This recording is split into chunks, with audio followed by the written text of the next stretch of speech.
Un bras de fer se dessine entre la direction de l'hôpital général de Grand-Yoff et le cadre unitaire des travailleurs.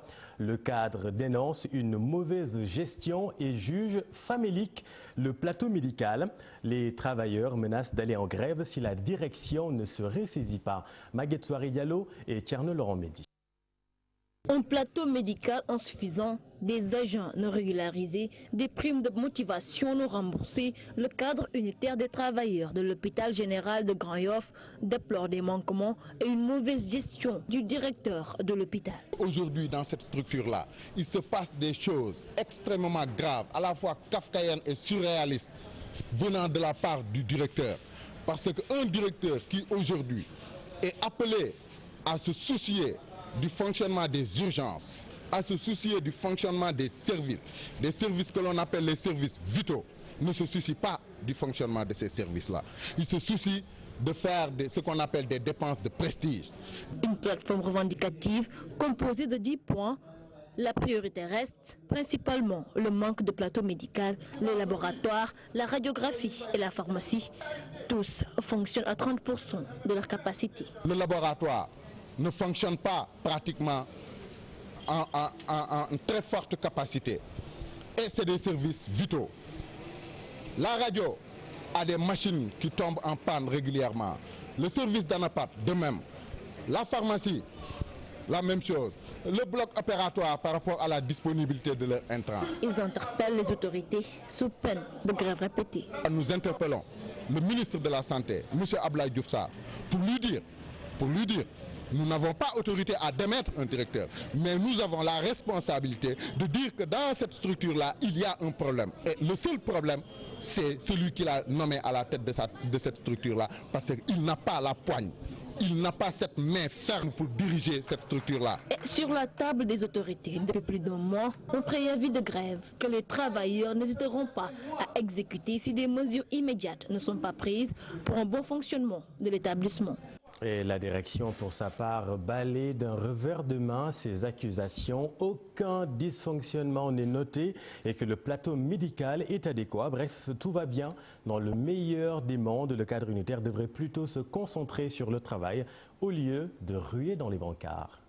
C'est un groupuscule de travailleurs qui tente de faire des perturbations pour un peu paralyser le fonctionnement de l'hôpital.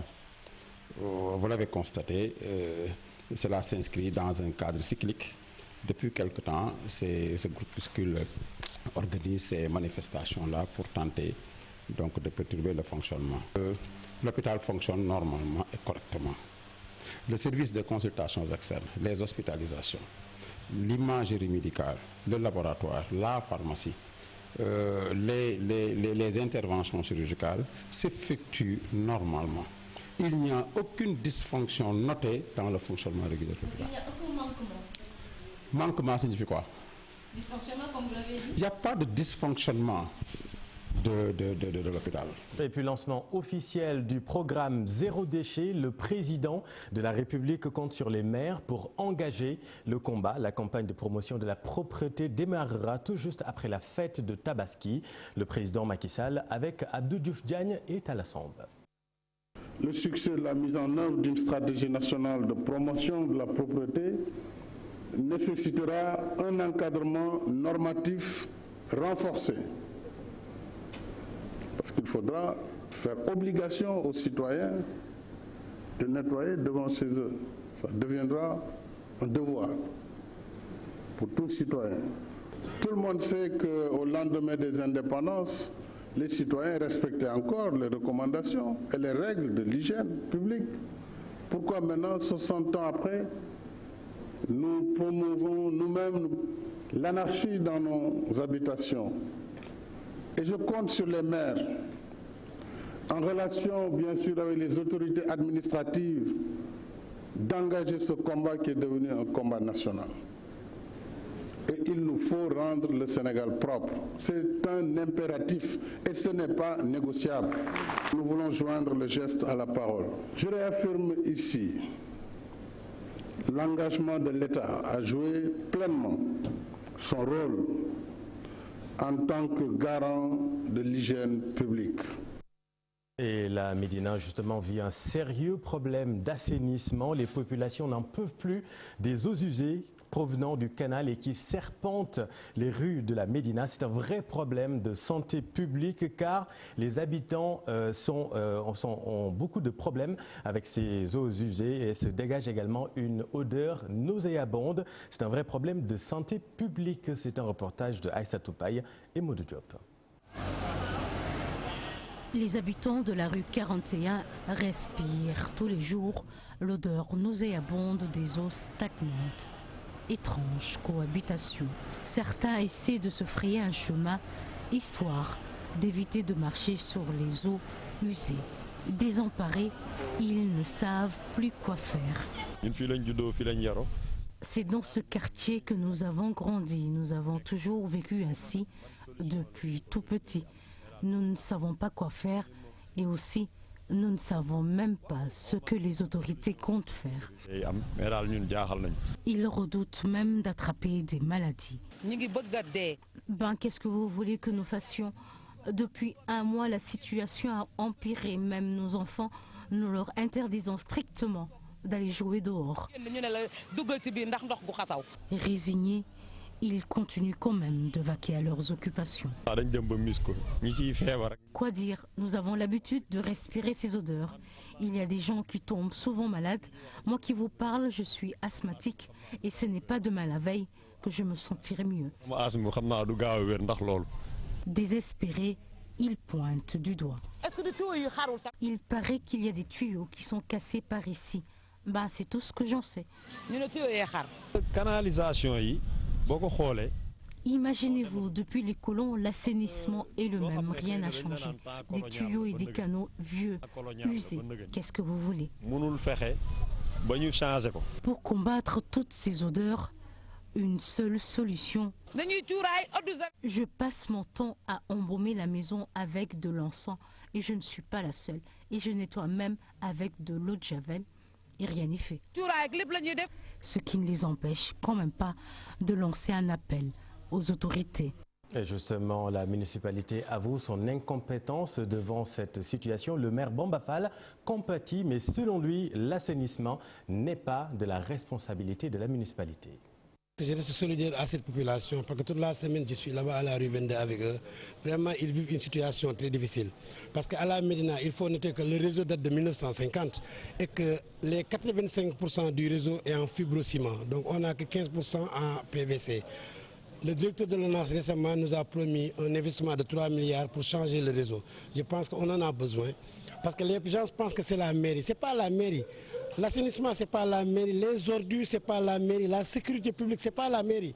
Donc les maires veulent vraiment soutenir le chef de l'État dans son fast track, mais les maires n'ont pas assez de pouvoir. Non, vraiment, nous soutenons ce programme, mais il faut voir que la responsabilité des déchets ne relève pas des communes encore. Parce qu'avant, les déchets, c'est-à-dire les ordures, relevaient de la compétence de la ville de Dakar. Mais dans le cadre du combat Khalifa Sall et le pouvoir, on avait retiré les ordures et les déchets aux communes, aux collectivités locales. Je demande au président de la République de retourner, n'est-ce pas, cette compétence aux communes, parce que partout dans le monde entier, il y a des compétences qui sont réservées aux communes.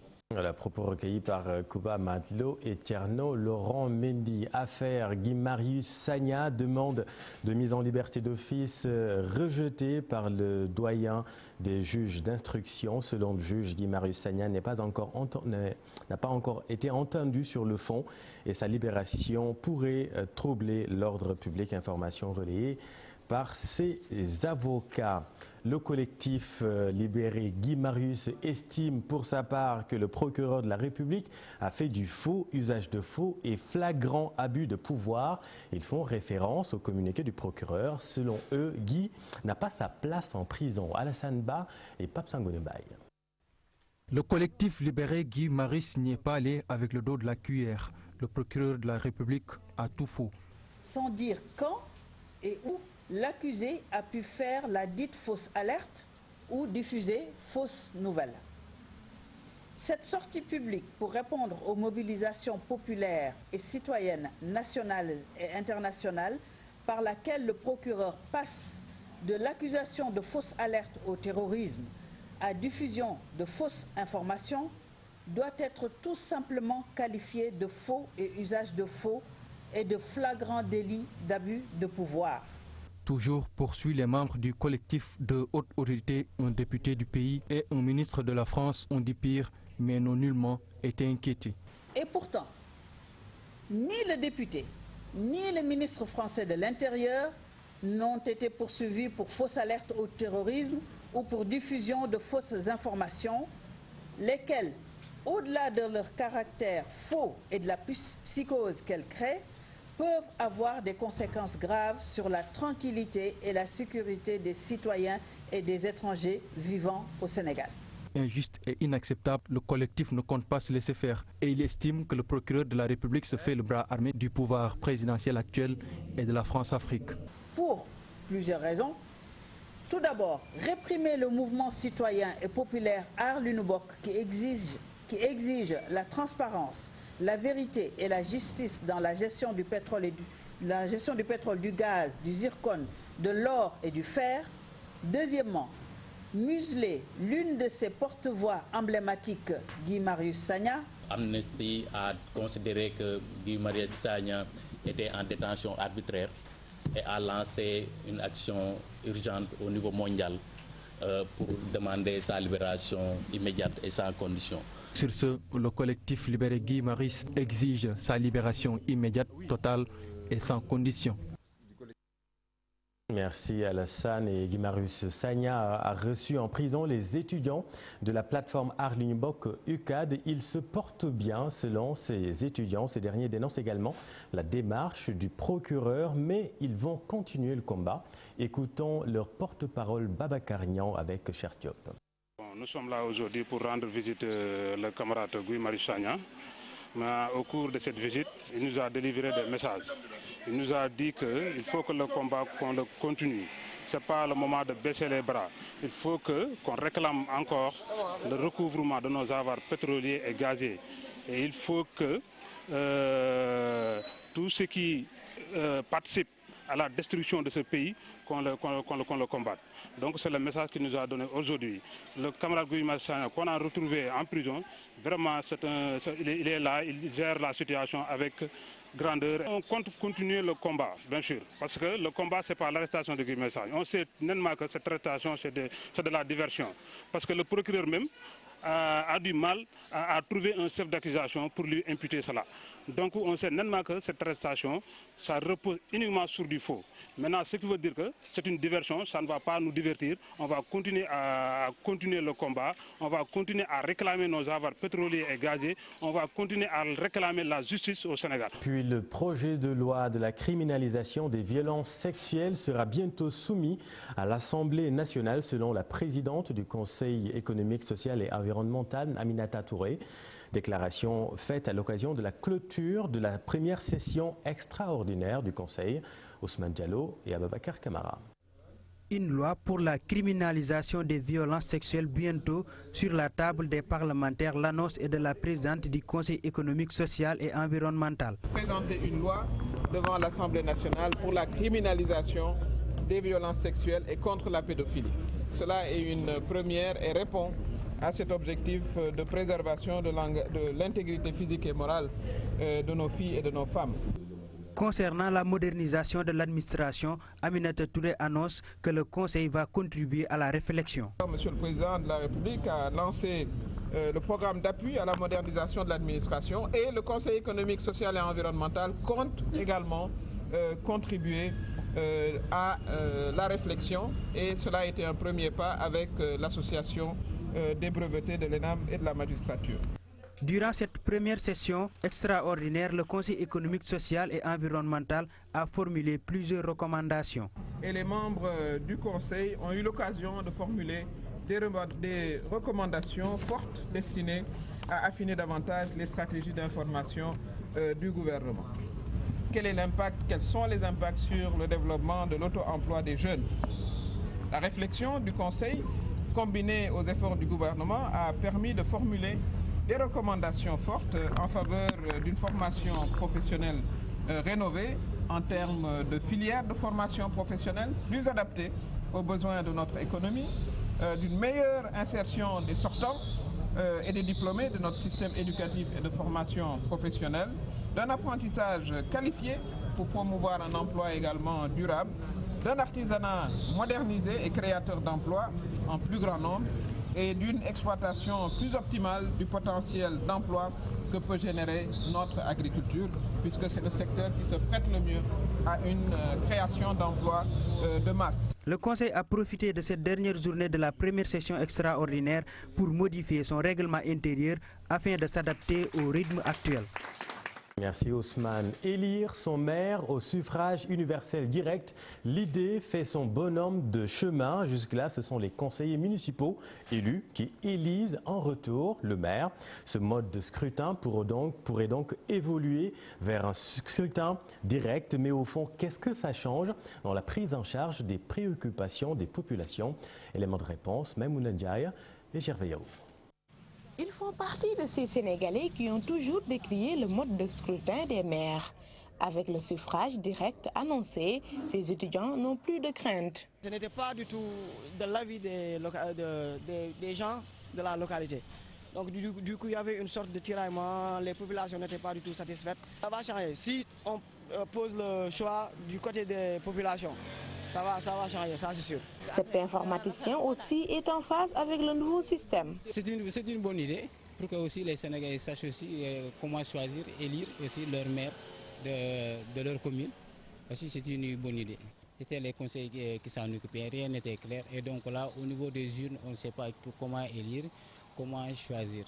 Et donc là, puisque maintenant c'est clair, et donc là, on saura comment élire et comment choisir. Des maires au service des populations, ces citoyens ont hâte de voir le changement officiel. De voir aussi ces projets de la commune et donc là comment ça va se dérouler. J'ai bon espoir, vu que ce sont les populations qui vont choisir, j'ai bon espoir parce que les populations savent ce qu'elles veulent et voilà, je pense que ça ira de l'avant, Inch'Allah.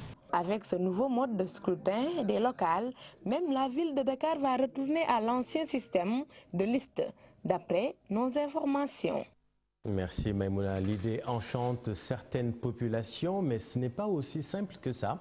Selon l'expert en décentralisation, Amadou Sène, au-delà de l'élection du maire, il serait plus pertinent, selon lui, de revoir l'institution globale. Oui, les populations doivent se choisir leur maire. Mais le maire est déjà très puissant. Il est élu par le conseil municipal. S'il est remplacé, s'il démissionne, s'il décède, s'il est révoqué, comment il sera remplacé? On va organiser d'autres élections. Ce qu'il faut, c'est poser globalement le cadre institutionnel, voir comment on élit chaque organe, que ce soit le conseil municipal et le maire, le président du conseil départemental et le conseil départemental, revoir la pertinence du conseil départemental, revoir les rapports entre le maire et son bureau, c'est-à-dire les adjoints, le président du conseil départemental et ses vice-présidents et le secrétaire élu, revoir les rapports de contrôle de redevabilité entre le maire et l'organe délibérant, le conseil municipal, ou pour ce qui est du président du conseil départemental, et regarder ces rapports avec le conseil départemental. Et si on me dit que oui, il y a un détournement d'objectifs, celui qui est à la tête de liste souvent n'est pas élu, faisons les statistiques, allez voir combien sont maires et qui n'étaient pas tête de liste avant de dire cela. Il ne faut pas prendre 2 ou 3 cas particuliers pour généraliser et faire une loi qui pourrait peut-être porter préjudice. Et je rappelle, l'urgence ne se situe pas à ce niveau, l'urgence se situe dans les rapports entre les différents organes. Voilà, l'expert Amadou Sène interrogé par Mam Biram Diouf. Un mot sur la Tabaski, timide préparation. À Louga, l'approvisionnement en moutons n'est pas encore des meilleurs. S'y ajoute la cherté du foin. Les éleveurs dénoncent le retard de la mise en place de l'aliment de bétail qu'ils recevaient un peu plus tôt, Tiernophal. À quelques jours de la Tabaski à Louga, le marché n'est pas encore bien approvisionné en moutons et les prix ne sont pas également abordables. Le constat a été fait au niveau des différents points de vente de la commune. Les moutons coûtent vraiment cher. Le plus petit est vendu à 100 000 francs. C'est difficile pour certains chefs de famille. Ici, ce n'est pas encore le rush. Les moutons ne sont pas encore disponibles comme d'habitude. Ces bêtes-là nous ont coûté très cher. Et vous voyez, avec les frais, on ne peut pas vendre à moins de 100 000 francs. Moi, je suis très inquiet parce que l'année dernière, ici, on ne pouvait pas passer avec une voiture à cause des moutons. Et vous voyez, aujourd'hui, il n'y a presque rien. Une situation que les Tefankais tentent de justifier par la hausse du prix de l'aliment de bétail qu'ils achètent très cher. Le sac de foin est vendu à 5 000 francs, la provende à 10 000 francs. C'est vraiment dommage, mais on ne peut pas vendre à perte.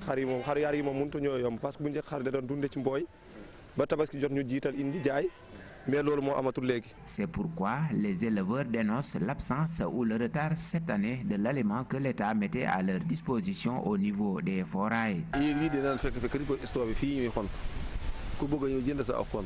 L'année dernière, le ministre avait mis à notre disposition beaucoup d'aliments de bétail qu'on achetait ici moins cher. Mais cette année, on n'a pas encore reçu et il ne reste que quelques jours. C'est vraiment déplorable. Par ailleurs, les vendeurs de moutons ont également soulevé les problèmes d'éclairage et d'insécurité constatés dans tous les darals de la commune. Merci Tierno. Et puis en prélude à la conférence internationale sur la population et le développement à Nairobi au Kenya, la directrice de l'UNFPA a fait 2 jours à Dakar. Objectif plaider pour 0 grossesse précoce, 0 mortalité maternelle, entre autres. Sa visite a été marquée par les 25 heures de Dakar. 500 jeunes du continent africain ont transmis leur message au docteur Natalia Kanem Abifay et Tierno Lormedi. Plus de 500 jeunes Africains ont plaidé pour 0 besoin de planification familiale, 0 mortalité maternelle évitable et 0 grossesse et mariage précoce des enfants. Dans le cadre des 25 heures de Dakar organisées en prélude au sommet de Nairobi organisé par UNFPA, ces jeunes veulent une accélération de la participation égale des femmes à tous les niveaux. Ils ont parlé d'un problème et je suis là pour plaider à leur faveur au niveau du gouvernement. Le dividende démographique est une très bonne chose à saluer et la commune est un exemple.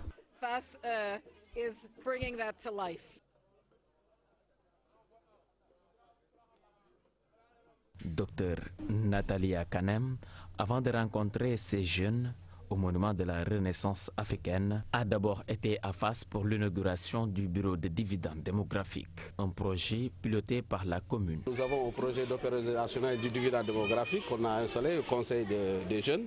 C'est pour, dans un premier temps, de lutter contre la déperdition scolaire. Parce que vous savez, la commune Gueule Tapée Fass Colobane est une commune qui est au cœur de la région de Dakar. Et en plus, avec le banditisme et les grossesses précoces, donc nous avons d'abord, dans un premier temps, voulu ouvrir ce bureau. Les jeunes ont saisi l'opportunité pour transmettre leur message à Dr Natalia Kanem. Sur ce, le ministre de la Jeunesse du Sénégal s'engage. Je voudrais vous rassurer et vous garantir que je porterai votre parole auprès du président de la République et je vais lui demander solennellement, humblement, à son tour, de faire le plaidoyer de la jeunesse africaine au sommet de Nairobi. La directrice de UNFPA a passé 2 jours au Sénégal pour pousser l'État du Sénégal à appuyer les femmes et les jeunes. Ainsi, elle se rend ce jeudi en Gambie pour la même cause. Accélérer la baisse de la mortalité maternelle, accélérer la réduction ou même l'élimination des besoins non satisfaits en matière de planification familiale, mais également arriver à 0 violence basée sur le genre. Et je pense que Vicky, merci pour ces poèmes. Cette visite a été marquée par la présence de Youssou Ndour, l'un des ambassadeurs de UNFPA, qui, à son tour, s'engage à accompagner les jeunes et les femmes dans cette mission.